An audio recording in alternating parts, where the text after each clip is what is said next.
গ্রামটার নাম চড়পায়া। চারদিকে ধানক্ষেত, মাঝখানে কয়েকটা কাঁচা রাস্তা, আর দক্ষিণ পাশে এক বিশাল বাঁশঝাড়। এই বাঁশঝাড়টা নিয়েই গ্রামের মানুষের সবচেয়ে বেশি ভয়। দিনে কেউ ধারে কাছে যায় না, আর রাতে তো প্রশ্নই আসে না। গ্রামের বুড়োরা বলে, ওখানে কিছু একটা আছে, যা মানুষ না। আমি রাশেদ, শহর থেকে কয়েকদিনের জন্য মামা বাড়িতে এসেছি। এসব ভূতের গল্পে বিশ্বাস করি না, কিন্তু প্রথম রাতেই আমার বিশ্বাসে ফাটল ধরল। সেই রাতে হঠাৎ বিদ্যুৎ চলে গেল, চারদিক অন্ধকার। জানালার পাশ থেকে হঠাৎ একটা শব্দ ভেসে এলো, খড়াল খড়াল। বাঁশের পাতার শব্দ না, এটা যেন কারোর শ্বাস। তারপর পরিষ্কার একটা ডাক শুনলাম, রশেদ। আমি চমকে উঠে বসলাম। আমার নাম! এখানে তো কেউ জানে না আমি জানালার পাশে ঘুমাই।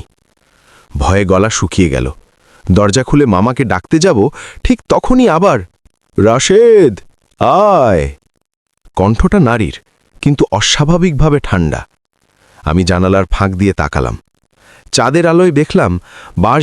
সকালের আলো ফুটলেও আমার বুকের ভেতর রাতের ভয়টা রয়ে গেল। মামা উঠোনে বসে বিড়ি খাচ্ছিলেন। আমাকে দেখেই বললেন, তুই আজ রাতে যা দেখেছিস সেটা নতুন না। আমি চুপ করে বসে পড়লাম। মামা বলতে শুরু করলেন, আজ থেকে প্রায় ২০ বছর আগে এই বাঁশঝাড়ের পাশে থাকত মালতী নামের এক মেয়ে। খুব শান্ত, খুব সুন্দর, কিন্তু তার স্বামী ছিল ভয়ঙ্কর রকমের সন্দেহপ্রবণ।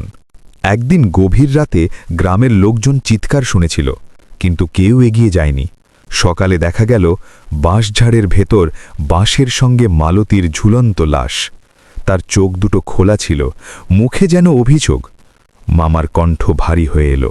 ও মারা যাওয়ার পর থেকেই বাঁশঝাড়টা বদলে যায়।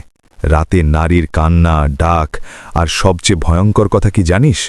আমি কাঁপা গলায় বললাম, কি?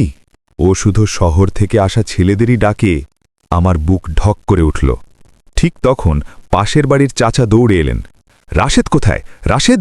আমি সামনে যেতেই চাচা বললেন, গতরাতে বাঁশঝাড়ের পাশে পায়ের ছাপ দেখা গেছে, এক জোড়া, কিন্তু পা দুটো